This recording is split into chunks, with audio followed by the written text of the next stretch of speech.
Umat sekalian, khususnya OMK, siapa yang belum pernah jatuh cinta atau menjatuhi cinta atau dijatuhi cinta? Ada yang belum? Oke, saya mengandaikan semua sudah. Khususnya si Ona Oni itu sudah berkali-kali mungkin ya. Juga Mang Foni mungkin 20 kali mungkin. Ketika Anda jatuh cinta, khususnya dengan teman yang beda bahasa, dengan misalnya orang Bali, orang Jawa, dengan orang Prancis, dengan orang Itali, apa yang pertama-tama Anda pikirkan? Bahasa, bukan? Bagaimana menyatakan perasaanmu, perasaan kita dengan bahasa mereka, sehingga mereka yakin bahwa saya benar-benar mencintai dirinya. Dan hari ini kita mendengar bahwa para rasul menjadi bingung dan takut karena mereka tidak mengerti kitab suci. Apa itu kitab suci? Kitab suci adalah sabda Allah dalam bahasa manusia. Sehingga dulu namanya Septuaginta, yang terjemahkan dari bahasa Aram, kemudian bahasa Ibrani, kemudian bahasa Latin, kemudian dari bahasa Latin muncul ke berbagai macam bahasa daerah. Kitab suci itu ada setelah gereja itu ada. Kemudian gereja dulu ada, mungkin abad ketiga begitu, kitab suci lewat gereja diturunkan itu kitab suci itu. Allah bersabda lewat pengalaman sehari-hari, kemudian dibahasakan sebagai bahasa cinta Allah. Sehingga untuk mengerti siapa itu Allah, bacalah kitab suci, sehingga kita mengerti mengapa Yesus wafat dan bangkit. Karena sabda adalah jalan, hidup dan kebenaran. Sehingga karena mereka para saudara tidak mengerti itu, maka dia murung, dia takut, dia risau. Karena kamu tidak mengerti kitab suci, demikian kata penginjil. Kemudian untuk mengenal Yesus yang bangkit, kemudian terjadi seolah Yesus mau lewat. Tolong mampir dulu. Para murid ini memaksa Yesus untuk mampir. Kemudian terjadi pemecahan roti. Kalau sekarang disebut sebagai misa, Ekaristi Kudus. Ketika memecahkan roti, Tuhan mengatakan, inilah tubuhku, darahku. Maka mata yang tadi tidak mengerti cinta itu terbuka dan melihat bahwa Yesus yang bangkit hadir. Setelah pengalaman itu, mereka begitu exciting, gembira, berkobar-kobar, dan langsung kembali ke Yerusalem. Jalan kaki berjam-jam untuk apa? Mewartakan Yesus yang bangkit. Kita yang setiap tahun atau mungkin tiap hari merayakan Yesus yang bangkit, Ekaristi dirayakan. Apa buktinya bahwa Anda dan saya percaya bahwa Yesus telah bangkit? Sing nawang udah mau sing bisa nyawa bedekengken ini. Kebangkitan Tuhan mempengaruhi dan mengubah cara pandang kita terhadap satu persoalan. Bagaimana kisahnya? Saya akan mengisahkan kita begini. Bagaimana pemahaman kreativitas kebangkitan untuk mengerti sesuatu yang mungkin tidak masuk akal, tapi benar-benar terjadi. Ada suatu perusahaan besar multinasional, dia hanya mencari 10 orang karyawan terbaik. Dengan dikatakan di pamflet itu, yang lulus dengan 10 ini pun akan disaring lagi, hanya 3 orang. Yang lulus akan mendapat gaji pertama kali itu 50 juta. Yang daftar ribuan, bayangkan ribuan yang daftar. Dites, disaring semua, dapat 100. Testing lagi, dapat 50. Testing lagi, dapat 10. 10 ini belum cukup, testing lagi, tes final. Dan terpilih 3 yang lolos. Sebelum kalian bertiga ini masuk sebagai karyawan dengan gaji yang pertama 50 juta, yang kedua 45 juta, yang ketiga 40 juta. Kalian harus melaksanakan satu impossible thing, sesuatu yang tidak masuk akal.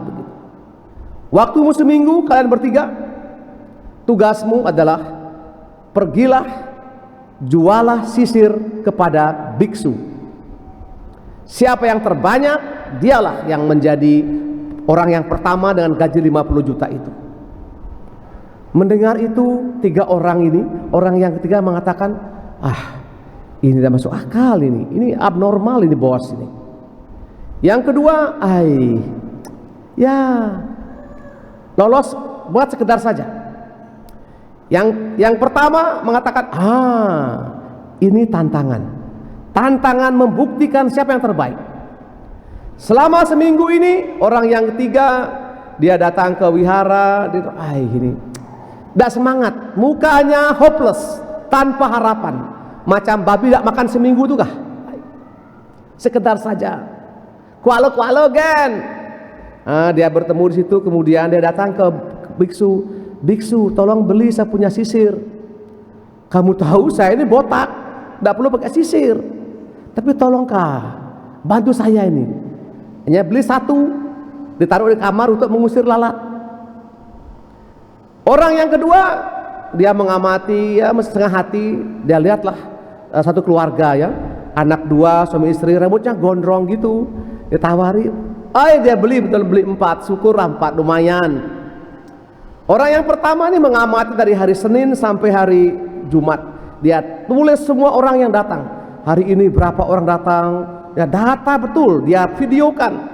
Hari ini datang 1000, besoknya 2000. Kemudian datanglah kepala biksu.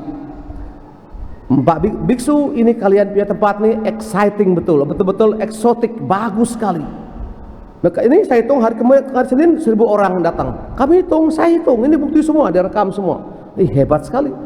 Kasihan sekali mereka datang tanpa kenangan. Maksudnya bagaimana? Bagaimana kalau biksu memberikan mereka yang datang itu kenang-kenangan agar mereka pernah ke sini. Usulmu apa katanya? Berikan mereka itu semacam sisir yang bagus gitu, dari gading itu yang bagus. Kemudian ada tekennya itu, teken biksu komang gitu. Ide bagus ini. Baik, saya pesan 5 juta. 5 juta. Langsung dia pulang. Besoknya ketemu bos. Orang yang pertama berapa kamu? Orang yang ketiga berapa laku? 1 bos. 1 bos ini. Omong pun tidak keras ini. Ya baik. Bagaimana kau jual? Dia cerita kepada biksunya. Bos ini agak mengong ya. Saya suruh jual kepada biksu, kan dia gak punya rambut. Ya namanya tantangan. Tapi kamu lihatnya sebagai apa? Ini mengong ini. Baik, 1. Orang kedua laku 4. Jual bagaimana? Dia cerita. Temu orang dia jual lumayan. Orang yang pertama laku berapa? 5 juta. Bos ini pingsan. Udah bangun. Bagaimana kau jual? Kau ini betul-betul excellent kau nih. Dia ceritakan.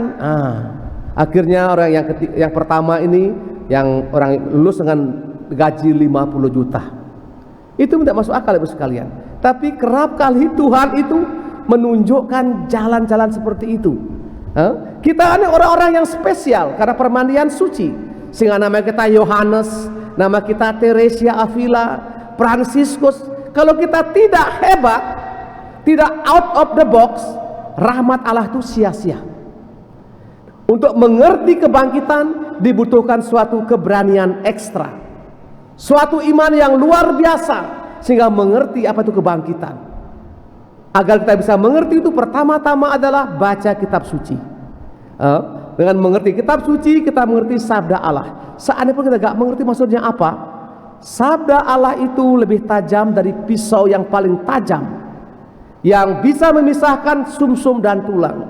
Saya anjurkan pada OMK dan semua keluarga di Palasari ini, malam belum tidur, mungkin jam 9, jam 10, baca kitab suci itu. Kalau mungkin anda punya ruah itu, kalau belum punya, langganan di depan itu Pak siapa namanya?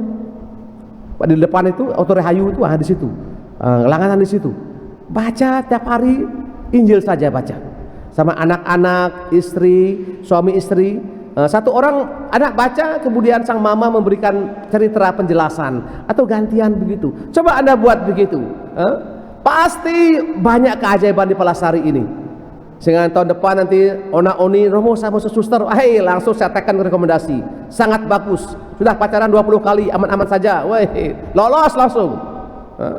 Atau bulan depannya lagi, Gak Sukma mau sama suster, langsung tekan, langsung masuk suster CB. Langsung tekan langsung. Kenapa? Tidak mungkin. Kalau Tuhan menghendaki, sekarang coba Anda baca kitab suci.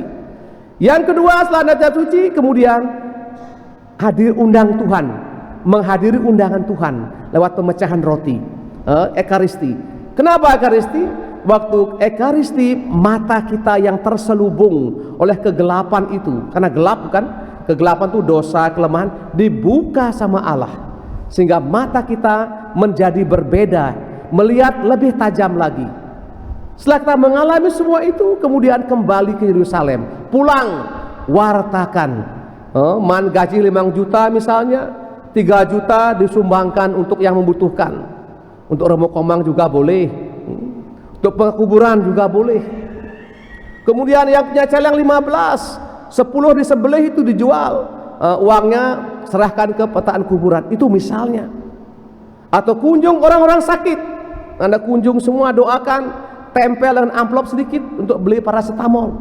Dan itu bagian dari yang penting dari mengerti kebangkitan, kemudian diwartakan, sehingga gampang, bukan? Gampang. Coba mulai Senin depan saya buat nanti, dan kemudian hari Selasa, Rabu, mudah-mudahan OMK yang di rumah tidak ada yang main komputer lagi. Coba kamu hadiri undangan Tuhan lewat Ekaristi. Ada banyak kita punya mudikan ini, mudah-mudahan tahun ini ada yang ke seminari, ada yang ke novisiat, semuanya. Dan tanpa membaca kitab suci kita tidak mengerti bahasa Allah.